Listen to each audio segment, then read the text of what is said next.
Ya, selamat sore dan selamat datang kembali di konten Makibol. Dan kali ini gua akan bicara soal preview untuk UCL nanti malam ya. Jadi ada 8 pertandingan di sini dan ada beberapa yang dari pendapat pribadi gua ini bakal seru. Oke. Nah, gua mau langsung mulai dulu dari pertandingan pertama nanti. Itu ada Young Boys versus MU. Nah, ya mungkin anda semua yang nonton itu tahu lah, apalagi yang dukung MU gitu, yang fans MU gitu loh ya, kalian mungkin juga yang kritis tahu kalau MU ini belum mencapai performa terbaiknya mereka lah. Terbukti mereka udah 4 kali match, udah 4 kali tanding gitu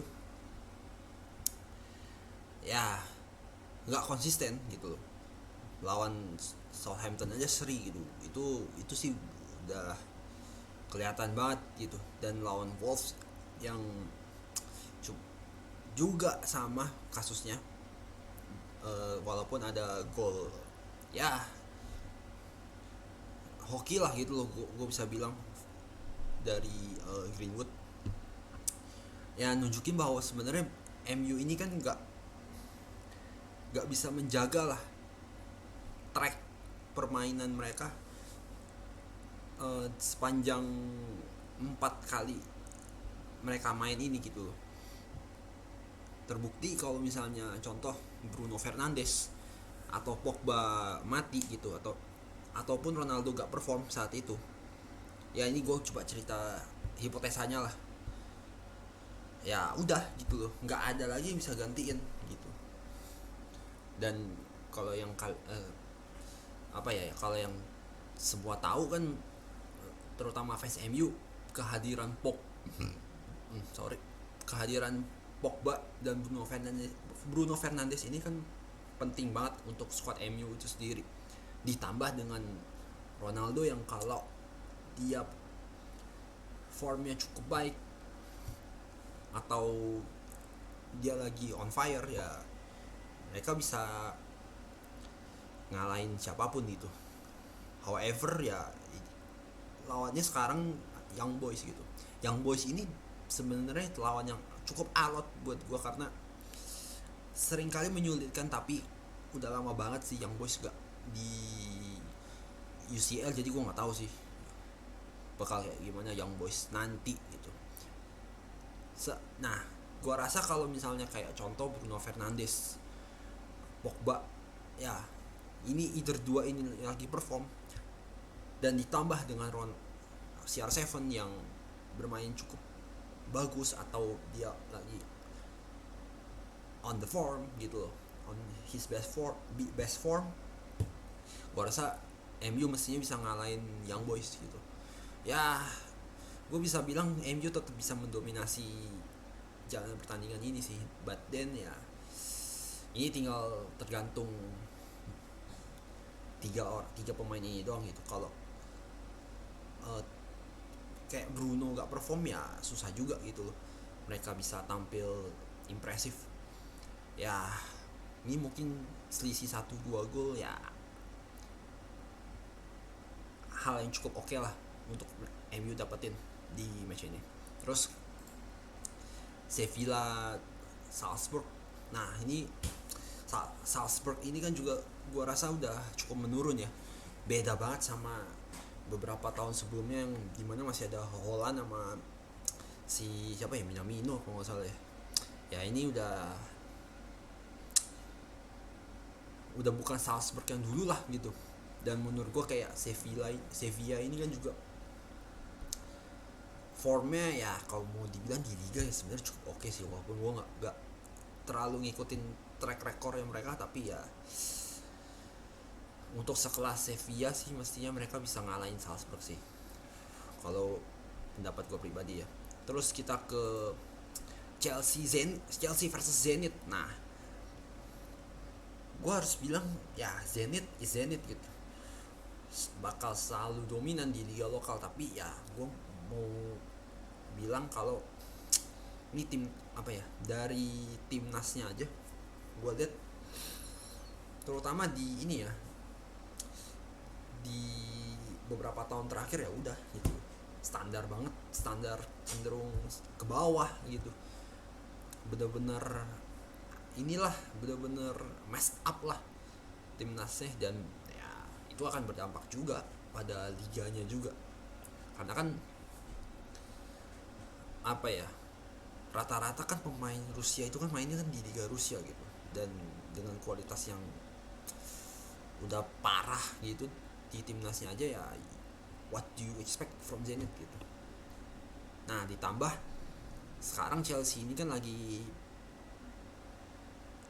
di atas angin lah kalau gue bisa bilang, karena performa mereka yang cukup impresif, walaupun masih ada sesuatu yang mereka bisa maksimalkan lebih baik lagi gitu. Dan gue tetap bilang bahwa Chelsea akan bermain bagus kalau mereka pakai formasi 4-2-3-1, atau bisa mereka transform jadi 4-3-3. Nah nggak tahu juga, itu tergantung nanti si Tuchel kayak gimana, karena Tuchel ini kan masih pakai 3-4-3, dan ya sejauh ini cukup berjalan gitu. Tapi kalau nanti kayak 3-4 pertandingan nggak jalan ya, mungkin gue mau lihat sih Tuchel bakal ngubahnya kayak gimana gitu ya. Kalau mau dibilang di pertandingan ini ya gue bisa bilang Chelsea tetap lebih dominan lah, lebih diunggulkan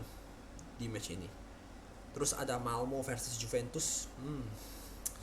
Gimana ya, kok gue bilang Juventus ini kan sebenarnya butuh momentum sekarang untuk bisa memenangkan pertandingan demi meningkatkan kepercayaan diri para pemain lah gitu. Karena di Serie A ini Juventus ini bener-bener apa ya, kok mau gue bilang tuh istilahnya tuh tertatih-tatih gitu, gak konsisten. Terus mereka suka banget kehilangan poin, ditambah lagi kayak Szczesny, aduh ampun deh, itu kiper bener-bener berkali-kali blunder, berkali-kali juga dikasih kesempatan, gak ngerti lagi sama kiper kayak gini, bener deh. Dan ya Malmo ya tahu sendiri lah gitu loh ya, memang mereka nggak diunggulkan tapi bisa banget menyulitkan Juventus buat sekarang, dengan kondisi Juventus yang lagi di bawah standar permainan mereka lah gitu ya. Kita tunggu sih gebrakan Juventus kayak gimana, dan gua rasa Juventus sebenarnya bisa menangin pertandingan ini, tapi gue nggak itu yakin dengan kondisi pemain dan performa mereka sekarang. Gue nggak yakin dengan Juventus, jadi ya gue nggak bisa gue nggak bisa bicara lebih banyak lah untuk pertandingan ini. Terus Villarreal Atalanta, nah ini sebenarnya dua tim yang cukup seru buat gue, karena ini sebenarnya kan dua tim ini kan punya ciri khas main yang beda gitu, dimana Villarreal lebih ngandelin counter attack yang cepet, dan itu sudah terbukti lah, lebih-lebih pas di Europa League final lawan MU, mereka membuktikan hal itu. Dan Atalanta dengan ball possession-nya lah, dan juga build up attack-nya dari belakang. However, ini dua tim ini kan pemain dari segi materi pemain kan sebenarnya ya biasa aja, cenderung mediocre ya, gitu-gitu aja gitu loh, nggak bisa berkembang lebih tinggi lagi gitu. Lebih-lebih kayak Atalanta gitu. Atalanta juga kalau nggak kompak ya cukup sulit sih buat ngimbangi Villarreal dengan permainan cepatnya. Dan juga ya kalau mau lihat Villarreal ya juga gitu. Mereka cuma bisa ngandelin counter attack aja gitu, dan gue yakin Villarreal cenderung lebih bertahan sih. untuk pertandingan ini. Dan kalau mau melihat siapa yang bisa lebih apa ya, lebih diunggulkan, gue sih lebih memilih di sini Atalanta gitu untuk pertandingan ini ya. Terus Kiev Benfica, ini gue lewatin deh. Kayak gue rasa ini cenderung seri sih, 0-0 apa 1-1 buat gue. Nothing special. Lille Wolfsburg. Nah, ini juga sebenarnya cukup seru gitu, mengingat Lille juga ditinggalkan sih lebih tepatnya sama banyak sekali pemain gitu, dan akibatnya mereka tidak seperti dahulu, tidak seperti tahun lalu lebih tepatnya. Ya, performanya ya udah jadi jauh menurun, jeblos ke bawah. Jadi ya gue nggak tahu sih Lille bakal berbuat apa buat match ini. Nah, di samping itu Wolfsburg lagi di puncak klasemen Bundesliga di bawah arahan Van Bommel gitu ya. Gue bisa bilang sebenarnya sejauh ini gue nggak gitu ngikutin tracknya Wolfsburg, cuman yang gue lihat ya mereka bermain cukup baik sih kalau gue lihat sekilas ya. Tak, karena gue gak bisa ngomong terlalu jauh, cuman yang gue bisa bilang adalah ini tim tuh belum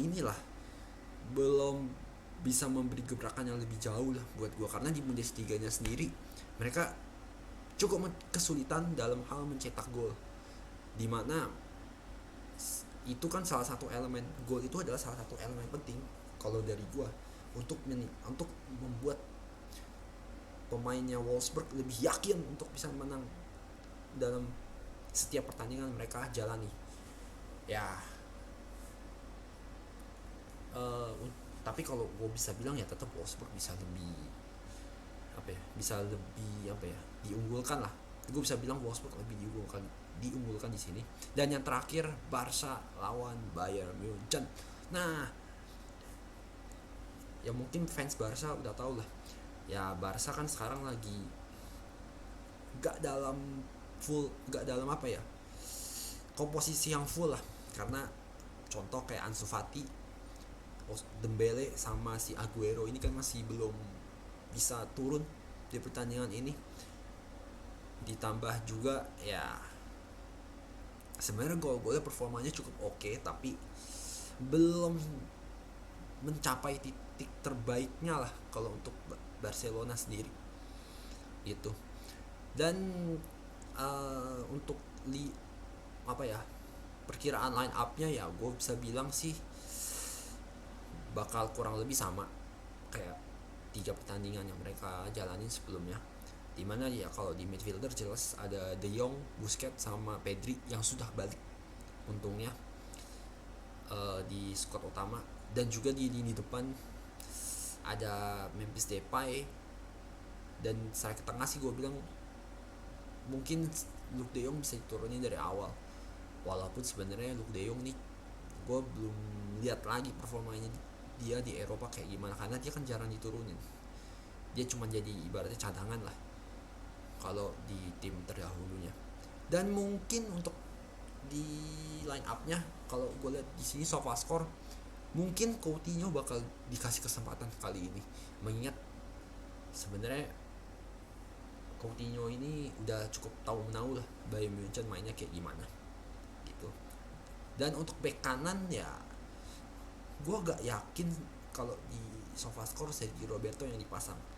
Gue lebih bilang Mingueza sih yang lebih lebih diinginkan Koeman untuk main di starting line up-nya, main dari awal lah gitu. Dan yang kalau yang mungkin ikutin Bundesliga gitu, Bayern Munchen ini sudah tidak seperti 2-3 tahun lalu pas dipegang sama Flick. Ya kurang lebih masih nyari-nyari lah gitu, terutama kayak Upamecano yang gue bilang masih nyari-nyari lah gitu, nyari-nyari form terbaiknya dia, karena 4 kali tanding dia nggak muncul, nggak bisa nunjukin permainannya dia gitu.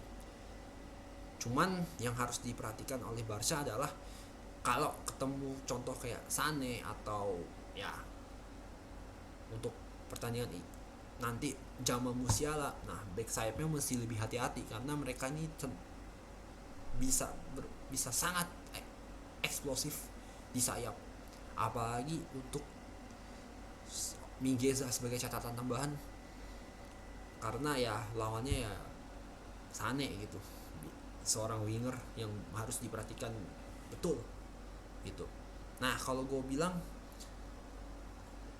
ya ini pertandingan besar yang terlalu dini lah untuk segera ditandingkan gitu, but that's okay. Kalau untuk gue pribadi dengan komposisi ini gue tetap yakin Barca bisa ngelawan, mengingat ya Nagelsmann juga masih belum klik banget dengan München yang sekarang, dan gue rasa ini pertandingan bakal seru banget gitu, walaupun favornya lebih sedikit lebih banyak 1-2% ke Bayern München, tapi gue tetap yakin Barca bisa mengimbangi bahkan mengungguli permainannya Bayern München sendiri. Oke, itu aja mungkin preview dari gue untuk match UCL nanti malam. Besok mungkin akan gue bikin reviewnya buat di match yang match yang malam ini lah gitu. Oke, terima kasih yang udah nonton dan sampai ketemu di konten Mikey Ball yang berikut.